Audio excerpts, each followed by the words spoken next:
Sa persons of interest po ma'am, hindi pa po tayo makapagbigay ng additional detalye po, pero may mga initially, may mga identified na po tayo ng mga persons of interest po. Philippine National Police mayroon ang tinututukang persons of interest sa pagkawala ng beauty pageant contestant ng Pampanga. Suspended Bamban-Tarlac Mayor Alice Go hinimok na ibunyag ang mga nasa likod ng illegal pogo operations. Pangulong Ferdinand Marcos Jr. kumpiyansa na mapapamunuan ng maayos ni Senator Sani Angara ang Department of Education. Hindi naman po kailangan magpanik. No? Dahil sa ngayon po ay ang masasabi po natin is that we are still in control of the situation. Hindi po magkakagera. Pangamba ng publiko na maaaring magkakagyera pinawi ng Armed Forces of the Philippines. Ilang kalsada sa Valenzuela City muling binaha matapos ang malakas na ulan.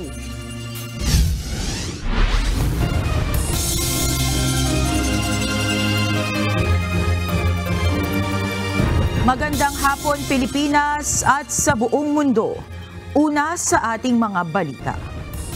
Nakapili na si Pangulong Ferdinand Marcos Jr. ng kapalit ni Vice President Sara Duterte bilang Education Secretary. Tiwala ang Pangulo na magagampanan ni Senator Juan Edgardo Sani Angara ang trabaho bilang kalihim ng edukasyon.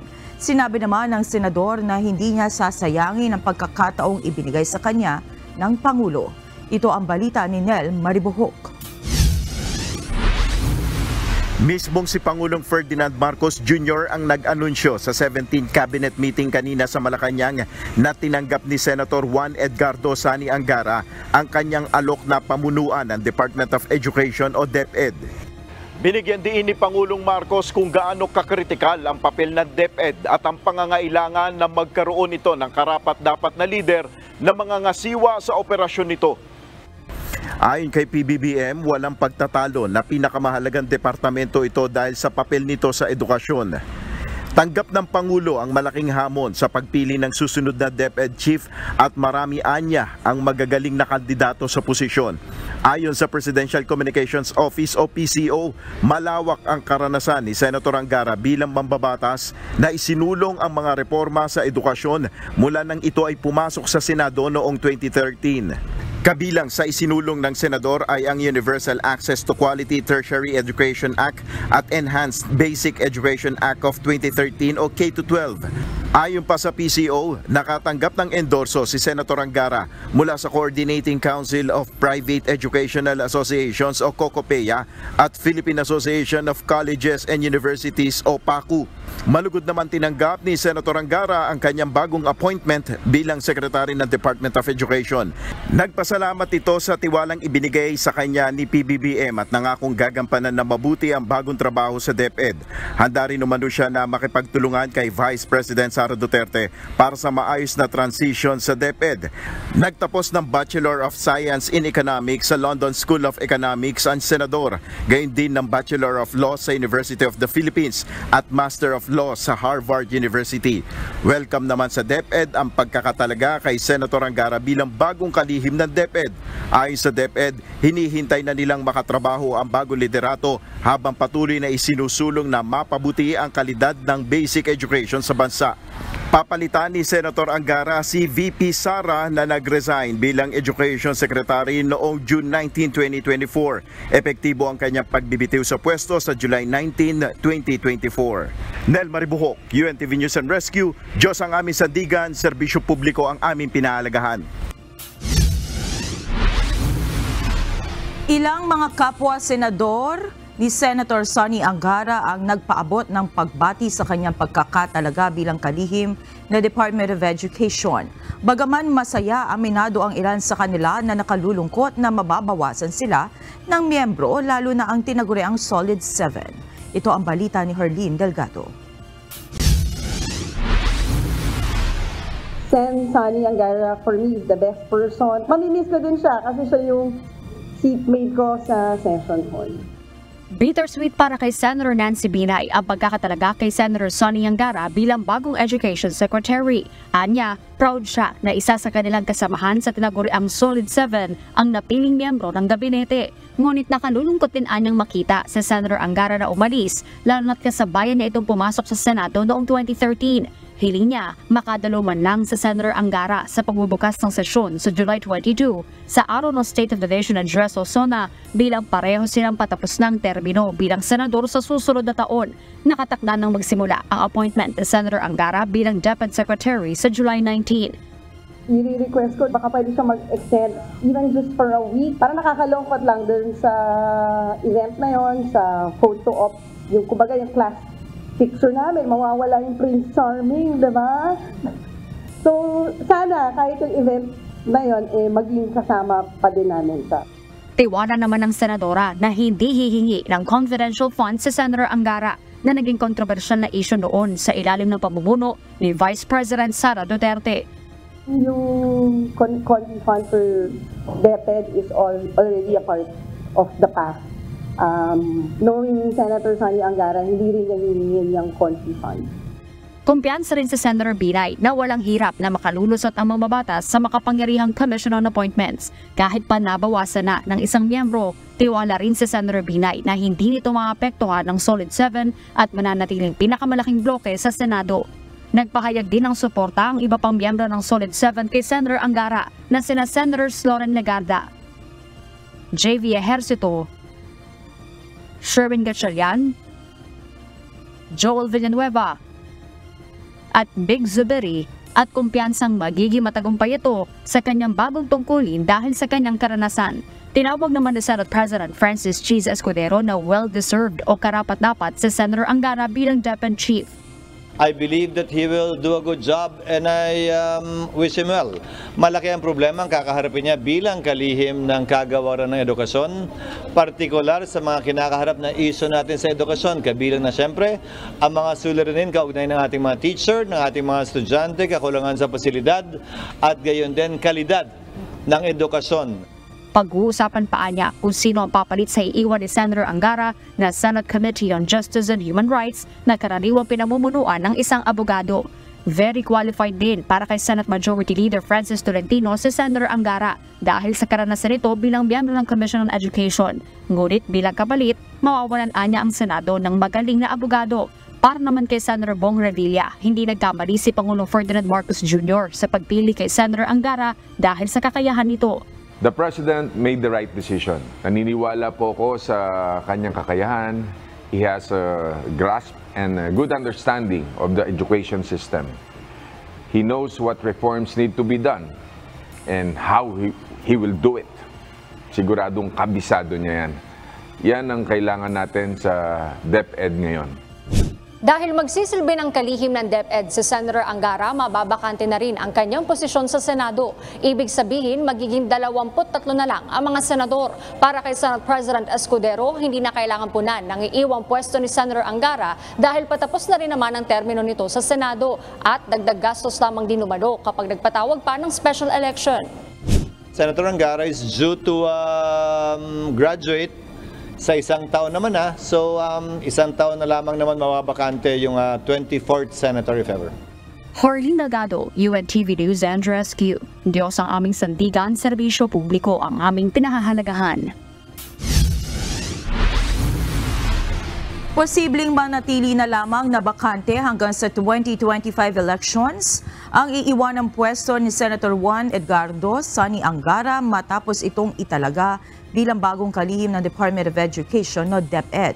Ayon kay COMELEC Chairperson George Erwin Garcia, aabuti na 13 billion pesos ang magagastos sa isang special elections para mapunan ang mababakanting Senate seat. Ito ang balita ni Dante Amento. Baka hindi na sila magpatawag at hihintayin na lamang yung 2025 national and local elections. Si Senator Secretary na ngayon, Sonny Angara, ay last term.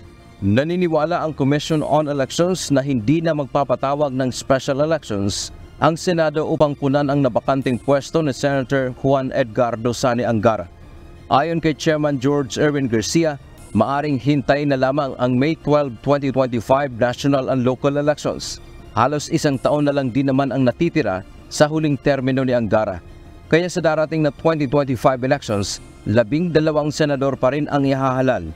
Hindi na rin kailangan ng caretaker dahil ang sakop ng tungkulin ng isang senador ang buong bansa, hindi kagaya ng kongresista na may hawak na partikular na distrito. Sa ngayon nakadepende sa pamunuan ng Senado kung sila ay magpapatawag pa ng special elections.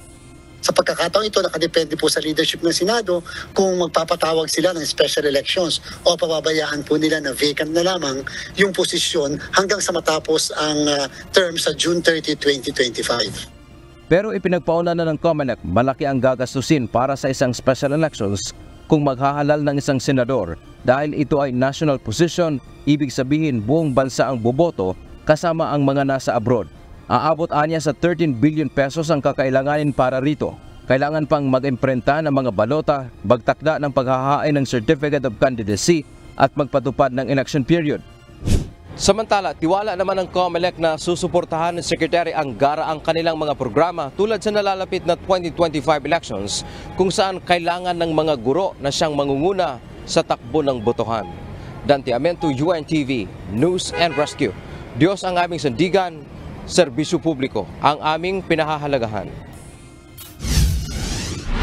Sa ibang balita, hinimok ni Senator Sherwin Gatchalian si suspended Bamban Tarlac Mayor Alice Go na isiwalat na ang mga personalidad sa likod ng iligal na operasyon ng mga Philippine Offshore Gaming Operator o POGO sa bansa. Ayon kay Senator Gatchalian, dapat nang ilahad ni Go ang kanyang mga nalalaman sa operasyon ng POGO sa Bamban Tarlac at Porac, Pampanga para mabawasan ang kanyang pananagutan. Dagdag ng senador, patong-patong na kaso na ang maaaring isampa laban sa alkalde kaya mas mainam anya na magsalita na siya. Naniniwala rin ang senador na mahalaga ang papel na maaaring gampanan ni Go sa pagbubunyag ng katotohanan at pagtiyak na mananagot ang mga sangkot sa mga krimen sa POGO. Itutuloy ng Senado ang pagdinig sa POGO sa July 10. Ihain na ng Office of the Solicitor General o OSG ngayong linggo sa Regional Trial Court ang kaso o co-warranto petition laban kay suspended Mayor Alice Go. Ayon kay Solicitor General Menardo Guevara, hinihintay pa nila ang certified copies ng kanilang mga ebidensya. Kampante ang Solje na malakas ang isasampang kaso ng pamahalaan laban sa alkalde. Isa pang kaso ang kanilang ihain laban kay Go sa loob din ng buwang ito. Gayunman, tumanggi pa ang opisyal na yayag kung ano ito.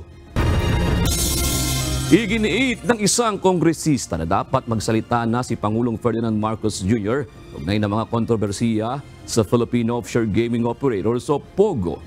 Inamon din ito ang Philippine Amusement and Gaming Corporation o PAGCOR na yayag na ang sinasabing dating cabinet official na padrino ng iligal na POGO. Ito ang balita ni Rosalie Gos. Kumbaga, yung social cost of this industry was proven to be so high that it is not commensurate to the revenues that we are getting. No? So dapat magkaroon tayo ng isang matibay na posisyon dito. Dapat ang administrasyon ay magsalita tungkol dito.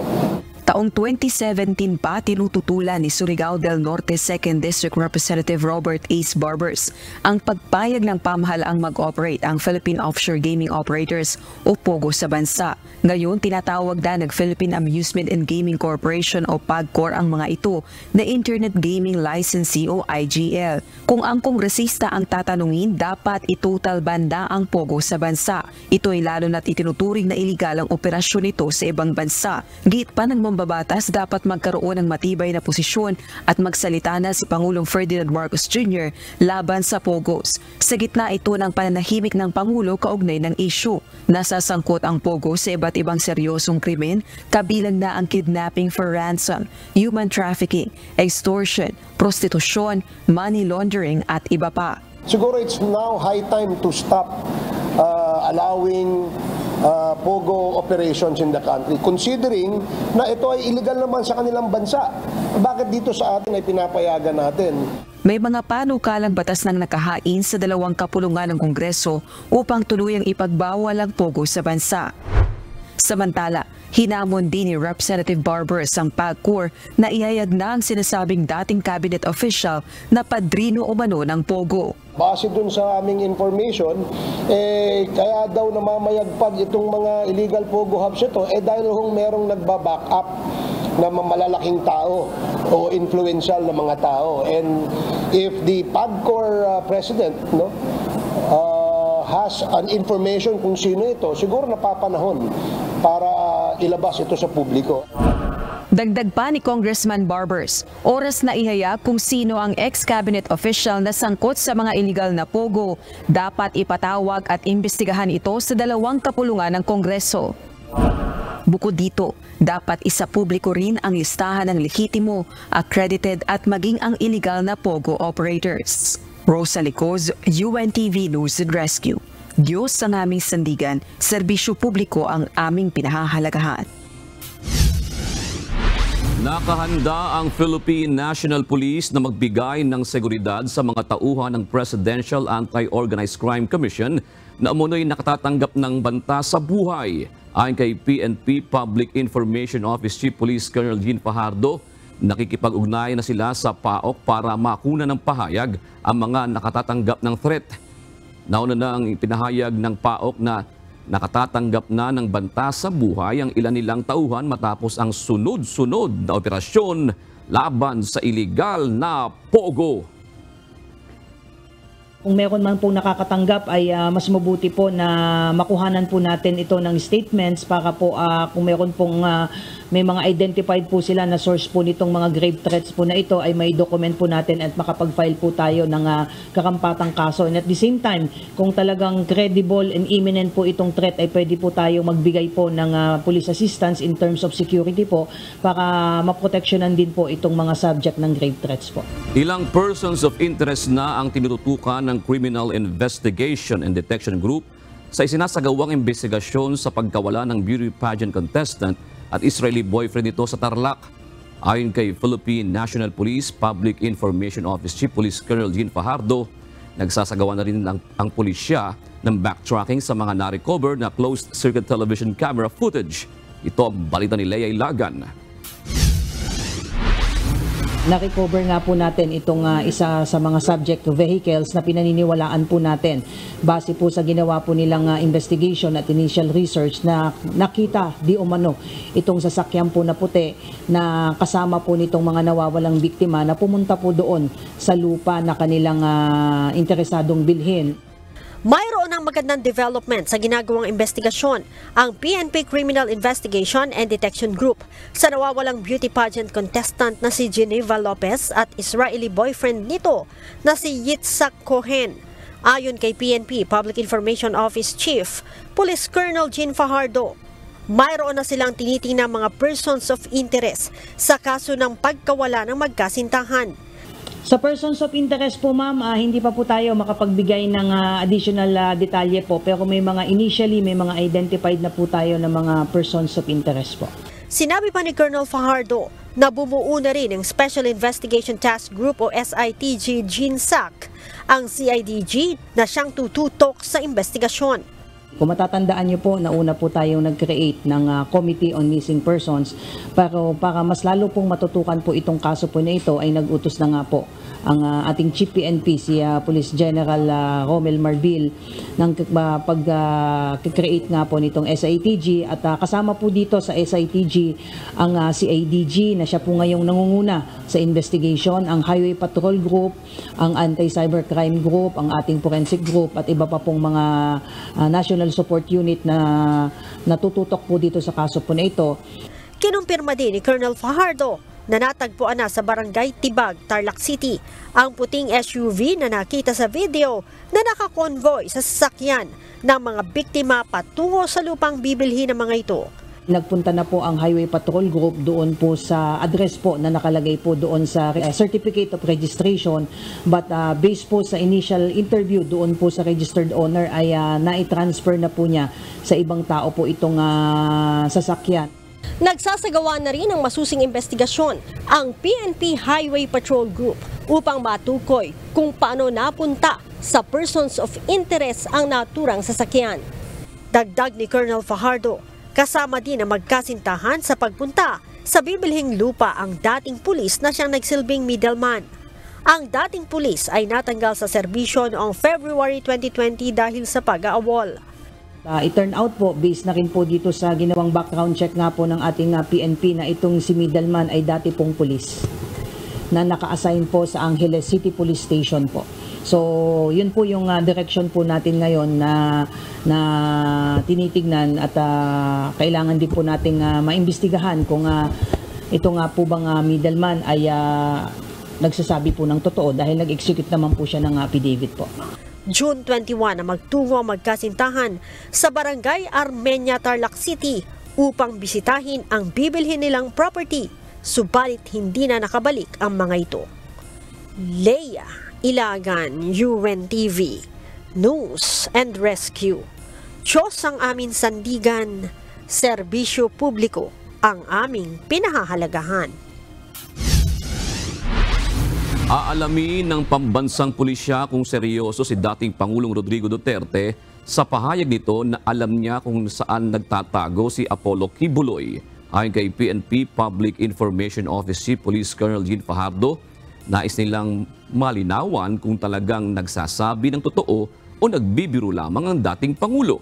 Umapila rin ang PNP sa sinumang mayroong impormasyon sa kinaroroonan ni Kibuloy at iba pang akusado na makipag-ugnayan o makipagtulungan sa mga otoridad. Kailangan nating makuha yung buong konteksto po ng kanilang pag-uusap because obviously ang isang tao na alam na ang kinakokoonan ng isang wanted person may be held liable for obstruction of justice. But then again, we want to reserve muna yung ating comment dahil papag-aralan muna po ng mga abogado po ng PNP if those statement may constitute obstruction of justice or just a simple words taken out of context. So ayaw natin, nag-iingat po tayo sa pagbibigay muna ng judgment until makapag-imbestiga at makapag-sagawa po tayo ng interviews doon sa mga kausap po niya.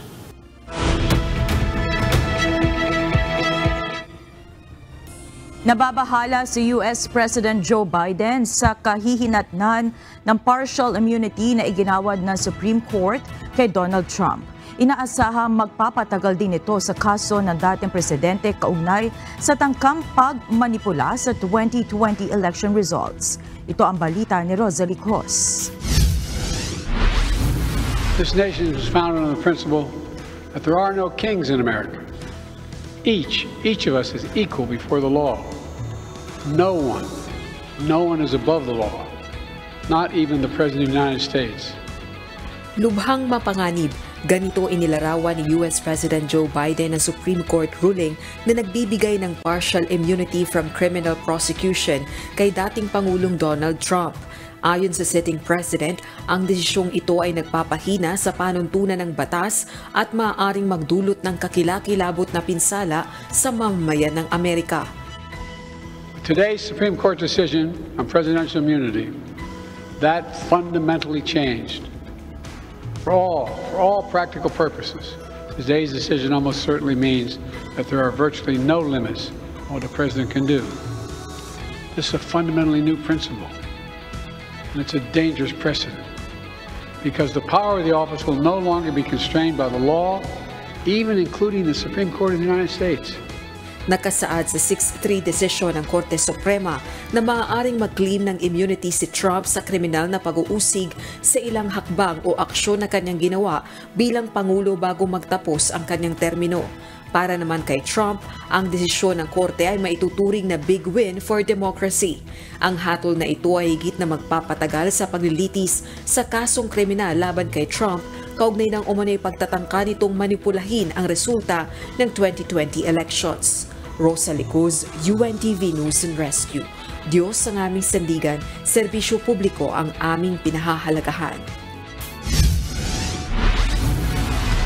Sugatan ang 30 pasahero ng Air Europa matapos makaranas ang eroplano nito ng malakas na turbulence. Papunta ng Uruguay mula sa Spain ang Air Europa Boeing 7879 Dreamliner Flight UX045 sakayan 325 pasahero. Sa pahayag na airline, napadaan ang eroplano sa isang strong turbulence habang nasa bahagi ng Atlantic Ocean malapit sa baybayin ng Brazil. Sa lakas ng impact ay may pasahero pang tumalsik at sumuot sa kisame ng eroplano. Maayos namang nakapagsagawa ng emergency landing ang Airbus sa isang paliparan sa Brazil kung saan nakaabang ang ilang ambulansya. Ayon pa sa Air Europa, ilang pasaherong nasugatan ang kinailangan ng atensyong medikal at dinala sa pinakamalapit na ospital sa lugar.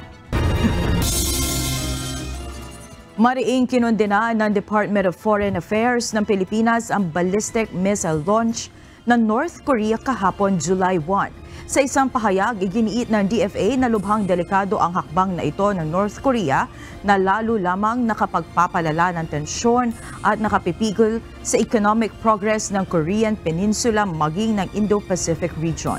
Tulad ng ibang mga bansa, makailang beses na ring umaapela ang Pilipinas sa North Korea na sumunod sa international obligations at tumalimas sa mga resolusyon ng United Nations Security Council para sa mapayapang pakikipagdialogo sa South Korea.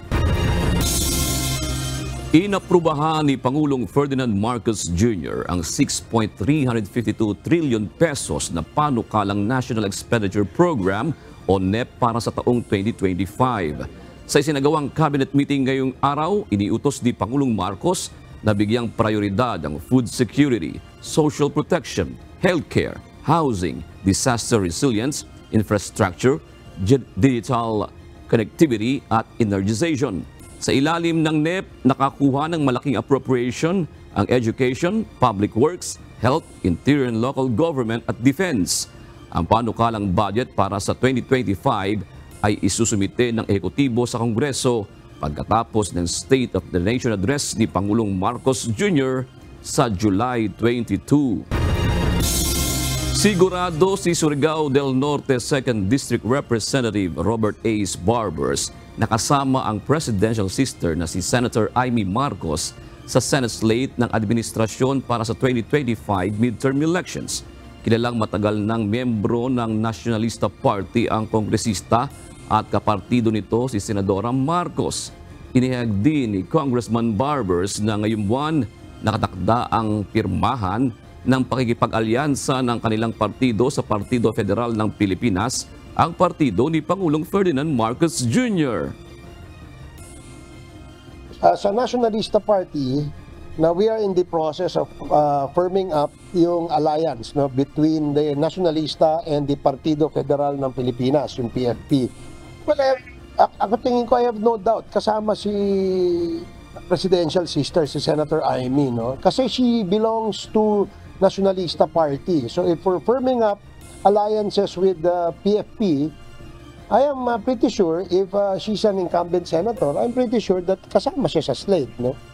Nilinaw ngayon ng Armed Forces of the Philippines na peke ang kumakalat na post sa social media hinggil sa umunoy deployment ng mga sundalo at equipment mula sa United Kingdom at Estados Unidos sa Subic. Ayon sa AFP, walang katotohanan ang nasabing post at nilinaw na kung may ganito mang kalaking deployment ng mga sundalo ay kanila itong opisyal na ia-anunsyo. Muli namang hinikayat ng AFP ang publiko na huwag nang i-share ang nasabing post at kumuha lamang ng mga impormasyon mula sa verified sources. Wala umanong dapat ikabahala ang publiko sa kumakalat ng mga maling impormasyon at pananakot na magkakagyera na bunsod ng tensyon sa West Philippine Sea.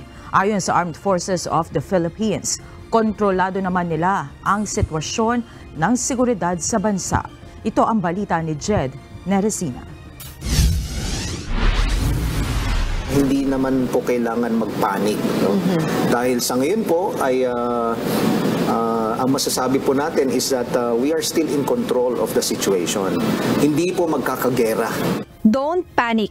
Ito ang payo sa publiko ni Armed Forces of the Philippines Chief of Staff General Romeo Browner Jr. kaugnay sa iba't ibang nangyayari na may kaugnayan sa seguridad sa bansa.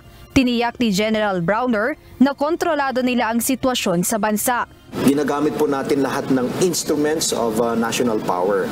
Hindi lamang po kasi military ang instrument of national power natin. We have economic, information, and diplomacy.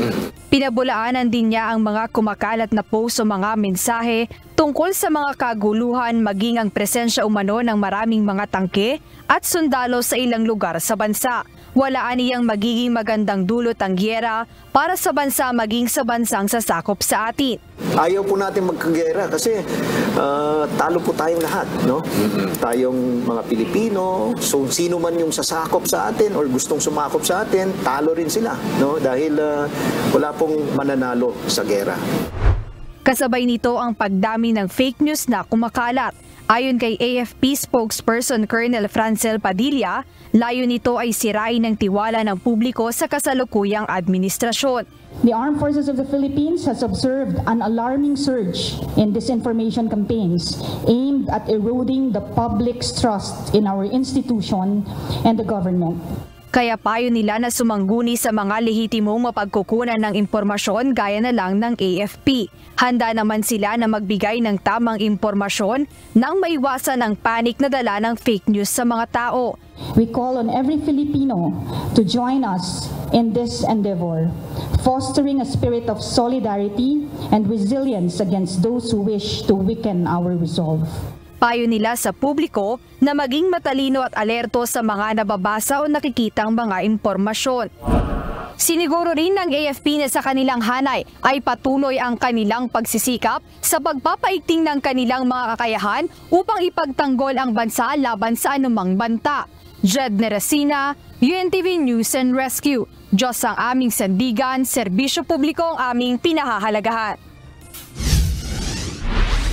16 pang Pilipinong tripulante ng MV Transworld Navigator ang nakadakdang dumating sa bansa ngayong gabi.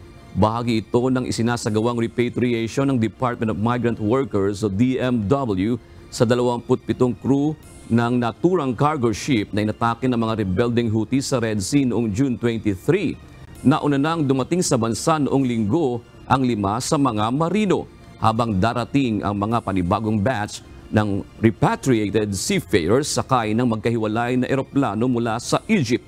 Sasalubungin ang mga ito ng mga tauhan ng DMW katuwang ang Overseas Workers Welfare Administration o OWA. Nauna na rin sinabi ng mga nabanggit na ahensya na magbibigay sila ng tulong pinansyal at psychological support sa mga Pilipinong marino na nakaranas ng pag-atake ng mga armadong rebelde. Wala pang pahayag ang DMW kung kailan nakatakda ang pag-uwi ng natitirang 6 na Filipino seafarers ng MV Transworld Navigator. Nakaranas ang mga motorista ng halos hanggang tuhod na pagbaha sa ilang kalsada sa Valenzuela City matapos bumuhos ang malakas na ulan kanina. Ang ilang mga motorista na ipit sa traffic dahil hindi makatawid sa bahang kalsada na nagbistulang swimming pool. Mula sa Valenzuela City, ito ang balita ni JP Nunez, live. Magandang gabi JP, humupa na ba ang baha dyan sa Valenzuela City? June, bandang alas 2 kaninang hapon ay humupa na rin naman yung baha dito sa ilang kalsada sa Quezon City. Pero kaninang bandang alauna ng hapon doon sa kasagsagan ng malakas na buhos ng ulan ay naitala yung 14 inches na taas ng tubig dito sa ilang kalsada sa Valenzuela City. Sa video na kuha ni Toto Talagtag, makikita ang mala-swimming pool na tubig sa gitna ng kalsada sa bahagi ng MacArthur Highway sa Valenzuela City. Yan ang baha na resulta ng malakas na pag-ulan kaninang hapon. Dahil sa taas ng tubig, nahirapang makatawid ang ilang motorista, lalo na yung mga nakamotorsiklo. Batay sa monitoring ng Valenzuela City Command, Control and Communication Center o VCC3, nagkaroon ng ilang pagbaha sa kahabaan ng MacArthur Highway, Marulas hanggang sa Malanday. At meron ding gutter deep na tubig sa Maysan at Paso de Blas. Pinakamalalim na baha kanina ay dito sa footbridge ng Dalandanan na umabot ng nasa 14 inches o halos gatuhod ang lalim. Ayon sa ilang mga taga Valenzuela, regular na daw na binabaha ang bahagi ng Dalandanan kapag malakas ang tag-ulan. At mabilis din naman itong humuhupa.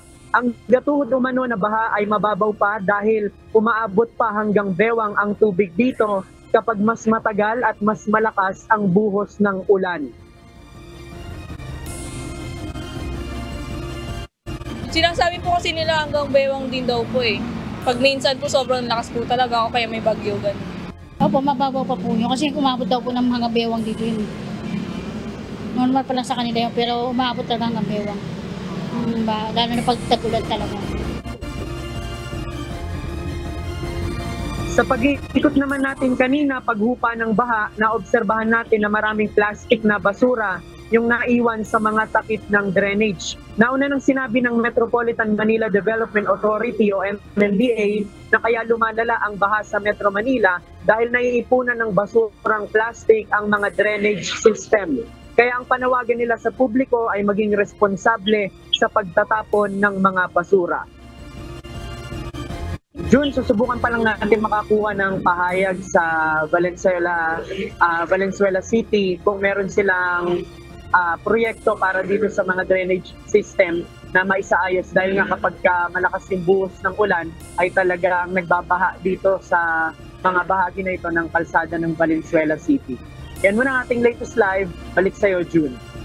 JP, parang sinasabi nga ng otoridad dyan, disiplina talaga ang kailangan kasi talagang normal na sa ganyang mga lugar dahil mga mababa, pag lumakas ang ulan, may drainage system naman, kung barado, talagang walang mangyayari. Ibig sabihin, mananatiling paulit-ulit ang problema kada malakas ang pag-ulan. Yes, Jun, yun din yung sinasabi ng MMDA na ang dapat niyang gawin, kumbaga ay whole society approach na kung meron silang ginagawang paraan para solusyonan nga yung mga drainage system dito sa Metro Manila, pati dito sa Valenzuela, dapat yung komunidad mismo ay makiisa rin dahil gaya nun yung mga basurang plastic, pagka yan bumara sa mga drainage, talagang naharangan yung daanan ng tubig at hindi agad humuhupa yung baha. Kaya naiipon yung ganito dahil tayo rin o yung mga mamamayan din yung mapeperwisyo dun sa ganong klase ng pagpapabaya. Yun? Kasi kung halimbawa, JP, katulad sa ginagawa sa ibang mga lugar, kung tataasan mo naman ang kalsada, kawawa naman yung mga establishmento, bababa yung level ng kanilang establishment. JP. Jun, ganun nga yung nangyayari kapag tataasan yung area o yung kalsada. Napansin natin dito yung mga business establishment, nakita natin na medyo matataas na yung pinaglagyan nila kumpara dun sa level ng kalsada. At yung mga sidewalk vendor naman, ang ginagawa nila kapag bumaha, ay itinataas nila dun sa mga area na dun sa sidewalk na medyo mas mataas yung level kaysa dun sa kalsada. Yun? Maraming salamat, JP Nunez. Lumantad na sa San Juan City Hall ang lalaking nambasa at nandila ng motorcycle rider sa Wata Wata Festival. Ito ay matapos ihayag ni Mayor Francis Zamora na kakasuhan niya ang mga lumabag sa ordinansa ng naturang aktibidad. Ito ang balita ni Asher Cadaban Jr. live. Asher, may kaso bang isasampa laban sa lalaking nambasa at ngayon ay humarap dyan sa San Juan City Hall? Monica, walang nakikitang paglabag sa batas o sa ordinansa ang San Juan City Government. Kaugnay nga dito sa ginawang pambabasa nitong si Lexter Castro gamit yung water gun at panggidila pa sa isang motorcycle rider. Kasabay nga yan ng pagdiriwang o pagsasagawa ng Wata Wata Festival ng lungsod noong June 24. Sa kabila nito ay humingi pa rin ng paumanhin ang residente, partikular na sa nag-viral na video nito sa social media. Humingi po ako ng paumanhin sa inyo sa mga nasasabi ko po sa inyo, lalong-lalo na po sa rider, humingi po ako ng tawad po sa inyo at gusto ko po kayong makita sa personally na gusto ko po sa inyo humingi ng paumanhin po. Paliwanag pa ni Lexter, lumantad na rin ito matapos ang panawagan ni San Juan City Mayor Francis Zamora laban sa mga lumabag sa ordinansa. umapila rin siya sa mga nag-post at nag-repost ng kanyang video na alisin na ito at tigilan na ang pagbabatikos at pagbabanta sa kanya. Natatakot rin niya siya para sa kanyang buhay at ng kanyang pamilya dahil sa mga natatanggap na banta. Kung ano-ano na lang din po lumalabas sa pagbabanta sa akin, na lalo-lalo na po sa mga pamilya ko. Huwag naman po sana nilang idamay. Kung may galit po sila sa akin, ako na lang po ang ano nila. Dahil masakit din po kasi nadadamay po yung pamilya ko.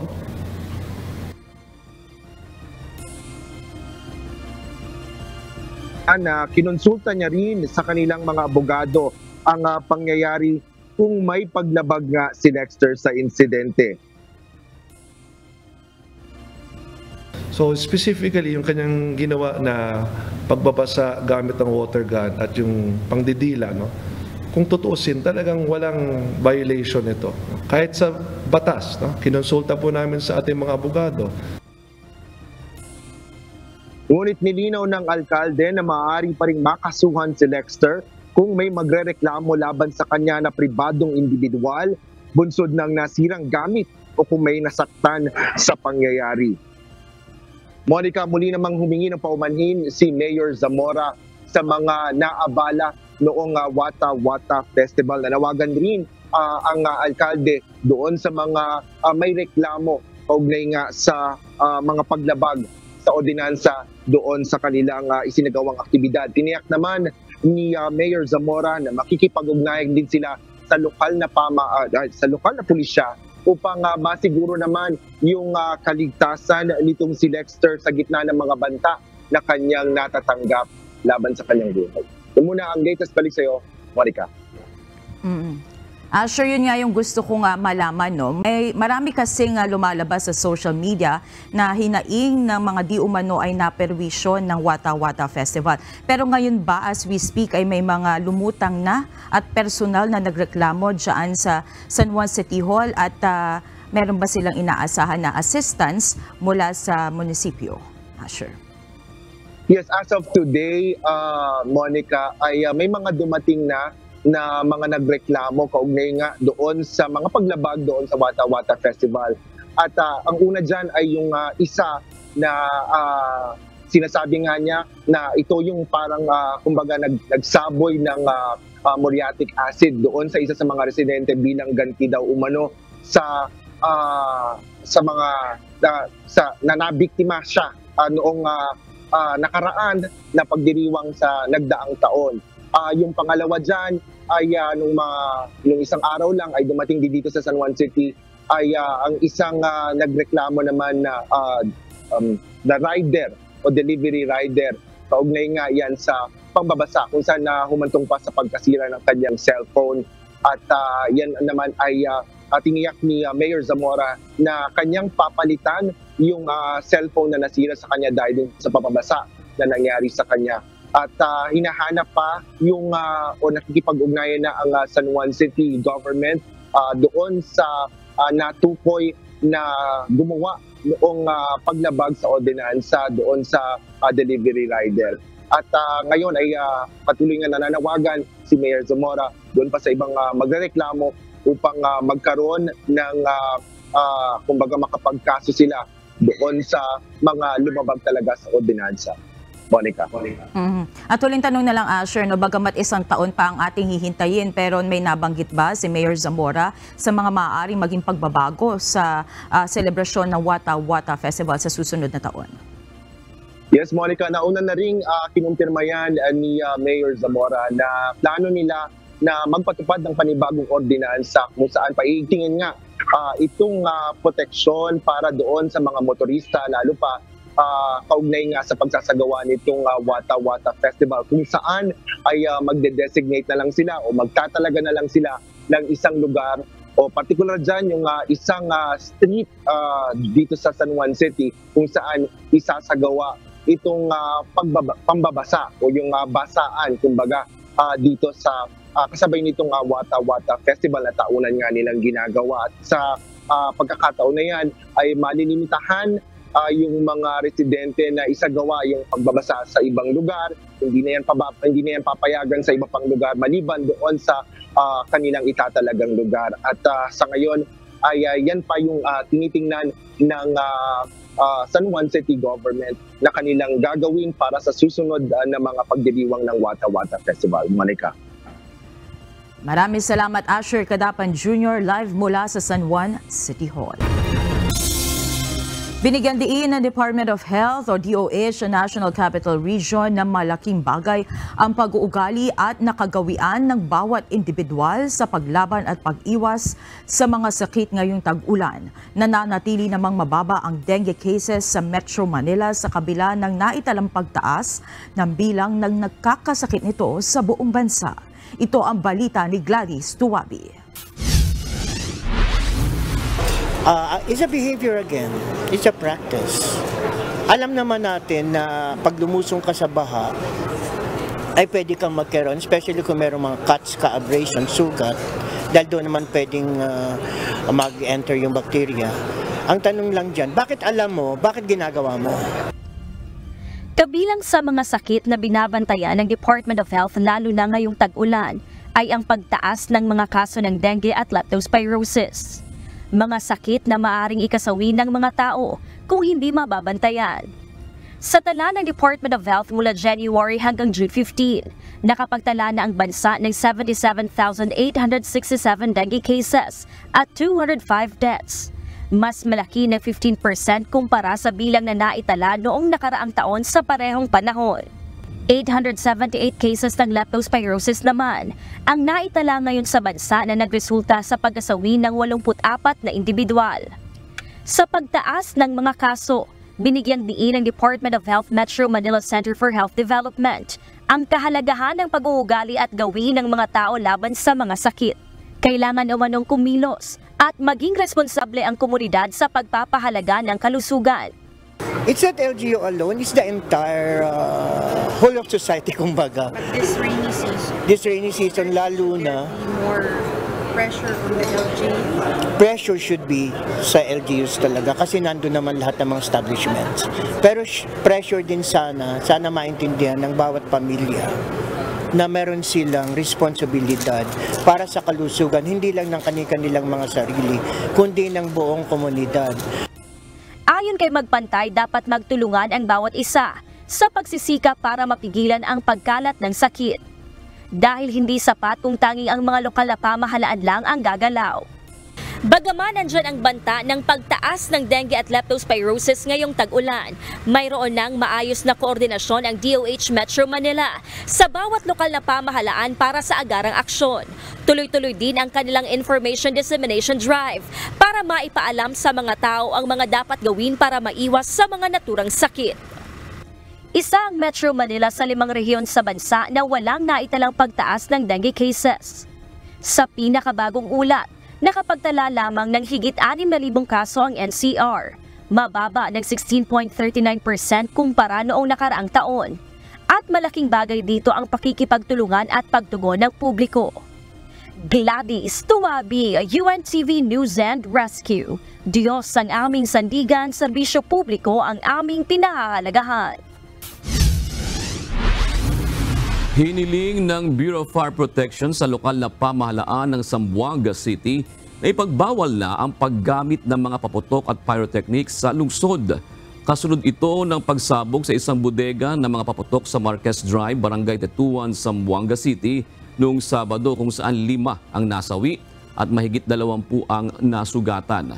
Tinatayang nasa 62.5 million pesos naman ang iniwang pinsala ng insidente. Samantala, sinuspindi ng lokal na pamahalaan ng business permit ng may-ari ng sumabog na bodega ng mga paputok.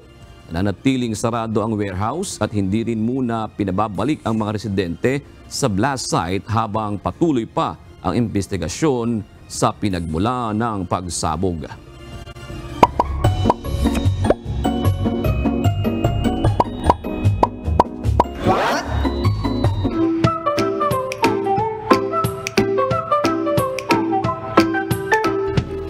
Nagkaalaman po. Happy National I Forgot Day. po sa ating lahat. Pero hindi nyo ba naitatanong kung bakit tayo nakakalimot? Alam nyo po, maraming mga teorya ang siyensya tungkol dito. At ang isa po dyan ay tinatawag nilang decay theory.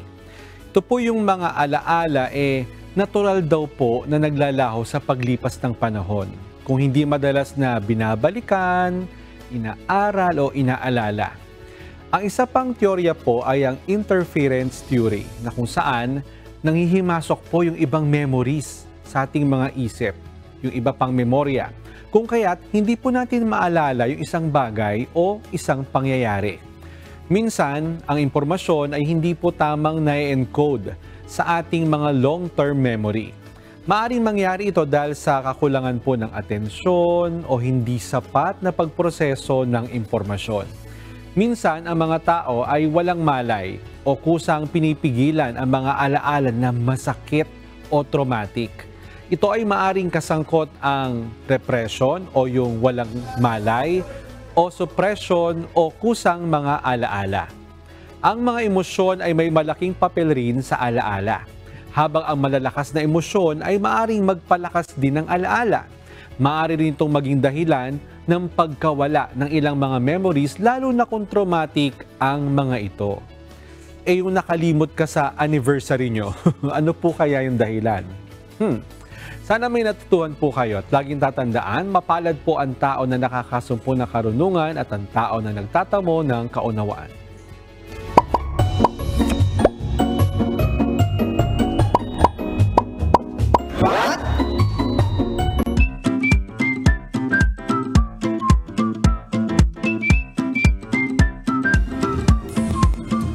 Narito po ang mga komentaryo ng ating mga kausi ngayong araw po ng Martes.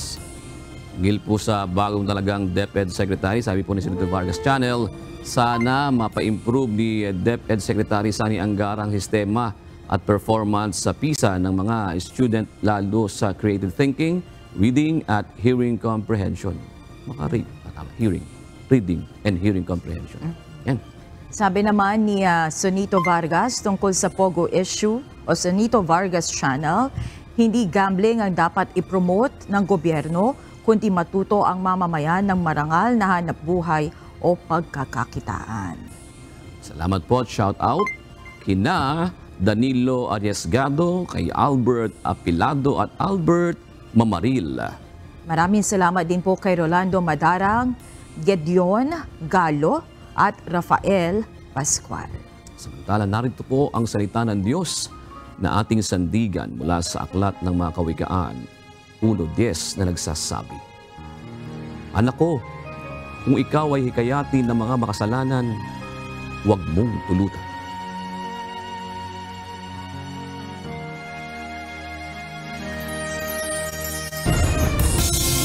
At yan ang kabuuan ng ating balitaan ngayong gabi. Aming inilahad ng buong katapatan kung paano namin nasaksihan. Kayo po'y makapagtitiwala na ang aming nakita at narinig, ang aming ibinabalita. At dito po sa UNTV, Diyos ang aming sandigan, serbisyo publiko ang aming pinahahalagahan. Magandang gabi po.